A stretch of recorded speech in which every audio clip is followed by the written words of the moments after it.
Welcome to the Deep Dive. Today, we're tackling something pretty fundamental, why we behave the way we do with money. Yeah, it's fascinating stuff. We've all seen financial decisions that make us scratch our heads, right? Maybe even our own. Oh, definitely. Guilty as charged sometimes. So our goal in this deep dive is to look past just the numbers and, really try to understand the psychological forces driving those choices. Hopefully, by the end, we'll have a better handle on our own financial quirks and maybe be a little more understanding of others, too. Absolutely. We often assume people are being totally rational with money and weighing all the pros and cons logically. Right, like Spock deciding on an investment. Exactly. But the reality, as we've seen in Morgan Housel's The Psychology of Money, is just, well, it's far more nuanced. Great book. It really is. He uses these compelling stories, not just data, to show that navigating finance successfully often comes down to soft skills, like understanding human behavior, more than mastering complex formulas. And to illustrate just how much behavior matters, let's jump into a couple of really striking examples he gives. Okay. Imagine a tech executive, top of their game, super smart, and he's casually tossing gold coins into the ocean, just for fun, almost. Wow. Okay. Now, contrast that with Ronald Reed, a janitor, gas station attendant, lived this quiet, unassuming life in Vermont. Right. I remember this story. Not flashy, didn't chase trends, just worked hard, lived simply. But when he passed away, turns out he'd quietly built up an $8 million fortune. $8 million. As a Hasn't- janitor. Yeah, left it to charity, his stepkids. It's kind of mind-blowing. It really is counterintuitive, isn't it? The person with seemingly less financial know-how ends up way ahead of someone who, by all conventional wisdom, should have aced it. And it's not just a one-off. Think about Richard Fuscone, Harvard grad, Merrill Lynch executive, retired in his 40s, wealthy. Had all the credentials, the pedigree. Exactly. All the education, the right connections. And yet, the 2008 financial crisis hits. He had significant debt, and it led to complete financial ruin. Lost his huge mansion, the one with multiple pools and elevators, all the bells and whistles. Just wiped out, despite the Harvard MBA and everything. Right. These stories, and Housel presents them so powerfully, they really drive home this key point. When it comes to your financial well-being, how you behave is often the most critical factor. Yeah, more critical than raw intelligence or even, technical financial skills. It's less about knowing every market detail and more about how you react when things get scary or when you feel greedy or just uncertain. And this leads us right into a really foundational idea from the book.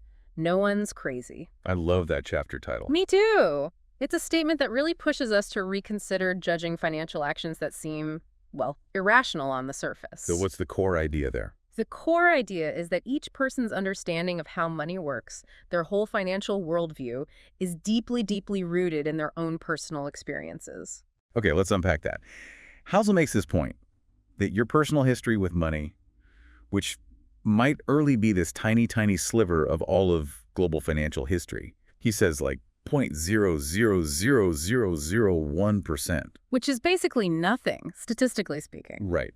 But that tiny sliver can shape something like 80% of how you think the entire financial world works. It's huge. Think about someone who grew up, say, during runaway inflation versus someone who only experienced stable prices. Their whole approach to saving, investing, debt, it would be fundamentally different, wouldn't it? Completely different. These divergent experiences lead to vastly different lessons being learned, different perspectives becoming ingrained. He uses the Great Depression as a major example. Yeah, a defining event. It left this indelible mark on a whole generation. As Frederick Lewis Allen wrote, it marked millions of Americans inwardly for the rest of their lives. But even within that shared event, the individual realities were wildly different. Right, like JFK, when he was running for president, he was asked about the Depression, and he was honest. He said, look, I didn't really have any firsthand experience of hardship because my family's wealth actually increased then. His reality was the total opposite of millions of others. Which really highlights a challenge, doesn't it? We can read about history, analyze the data. Sure, look at spreadsheets. But it's almost impossible to truly feel the emotional weight of events you haven't lived through. Yeah, a spreadsheet showing a market crash doesn't convey that pit-in-your-stomach fear of watching your savings vanish. Exactly. Michael Batnick said it well. Some lessons have to be experienced before they can be understood. So how does this gap between, book knowledge and lived experience actually affect our financial thinking day to day? Well, that's where some really interesting research comes in by economists Ulrich Melmendia and Stefan Nagel. They looked at decades of data on American household finances, and they found this strong link between people's investment choices and the economic conditions they live through, especially in their early adult lives. So, like, formative years matter most. Very much so. People who grew up when inflation was high tended to invest less in bonds later on. Makes sense, right? They saw their purchasing power erode. Right. Whereas people who came of age during, say, a big stock market boom were more likely to favor stocks. And it wasn't necessarily because they were more financially savvy. Not necessarily. Housel frames it as the dumb luck of when and where you were born. Your personal economic reality shaped your instincts. The data points he uses are pretty stark. Someone born in 1970. Right. In their teens and 20s, saw the S&P 500 go up almost tenfold, adjusted for inflation. Tenfold. Oh, wow. Now compare that to someone born just 20 years earlier in 1950. For them, during those same formative years, the market basically went nowhere after inflation. Flat. So you have these two groups entering their main earning years with completely different baseline assumptions about stocks, risk, reward, everything. How could their strategies not be different later on? And you see the same thing with inflation. Yeah. If you were, say, in your late teens or 20s back in the 1960s, you saw prices more than triple. You remember what that felt like? You remember Mom complaining about grocery prices skyrocketing? Exactly. But if you were born in the 1990s, high inflation is just like a history lesson. It's abstract. So these different realities, they just shape everything. How we think about saving, who we trust for advice. Definitely. And it's not just generational either. Think about unemployment disparities. Okay. November 2009, national U.S. unemployment is around 10%, but drill down. It gets really different. Yeah. For a young African-American male, 16, 19, no high school diploma, the rate was 49%, almost half. 49%. Unbelievable. Meanwhile, a Caucasian woman over 45 with a college degree, her rate was just 4%. Those are just fundamentally different worlds economically speaking. Yeah. Different levels of security, vulnerability. Absolutely. And think even bigger, more extreme events. World War II. Okay. In Germany and Japan, local stock markets devastated. Food production collapsed. Total economic ruin for many. While in the U.S. The stock market actually did well during the war. The economy boomed in many ways. So someone who lived through the rubble in Germany versus someone who worked in a booming U.S. factory. Their perspective on risk, on stability, on trusting financial systems, it's going to be worlds apart. How could they possibly view inflation or the stock market the same way? Housel tells this anecdote about a Foxconn worker. Oh, yeah, that one's powerful. Many people in the West were criticizing the factory conditions, understandably. But the nephew of a Chinese worker there pointed out something. What was it? He said for his aunt that Foxconn job, as tough as it was actually a huge step up from her previous life working as a prostitute. Wow, okay, that puts a different spin on it. It's a really stark reminder, isn't it? What looks awful from one angle can look like progress, or at least the best available option, from another. It all depends on your circumstances, your alternatives. It really does, and it underlines the whole point. Every financial decision someone makes, no matter how weird it looks to us, it makes sense to them in that moment, based on their own internal logic, their own mental model of the world, which is shaped by their unique set of experiences. Maybe they have bad information, maybe biases are playing a role. Sure, all that can be true. But within their frame of reference, the choice seems reasonable or maybe even necessary. The example of lottery tickets comes to mind, especially among lower income folks. Yeah, that's a classic one.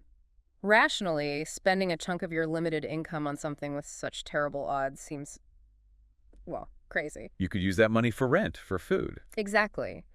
But Housel suggests, and I think he's right, that for some people, that lottery ticket isn't just about the minuscule chance of winning. It's something else. It might represent the only tangible piece of hope they feel they can buy. A chance to dream of a drastically different life when maybe other paths for getting ahead seem totally blocked off. So they're not just buying a ticket, they're buying a dream, a tiny slice of possibility. Pretty much. In a world where maybe possibility feels really scarce, it makes a different kind of sense then, doesn't it? Yeah, it actually does. Which brings us to another really critical point Housel makes. Money decisions are new. This is such an important realization. We tend to forget just how recent many fundamental parts of modern finance really are. Like what specifically? Well, think about retirement as we know it today. Widespread saving and investing so you can comfortably stop working. That's a pretty new concept, historically speaking. You mean people used to just work forever. Pretty much, or until they physically couldn't. Before World War II, the labor force participation rate for men over 65 was over 50%. Most men worked well into old age. So Social Security changed things. It aimed to, but those initial benefits in 1940 were tiny, like $22 a month, which is maybe $400, $500 in today's money.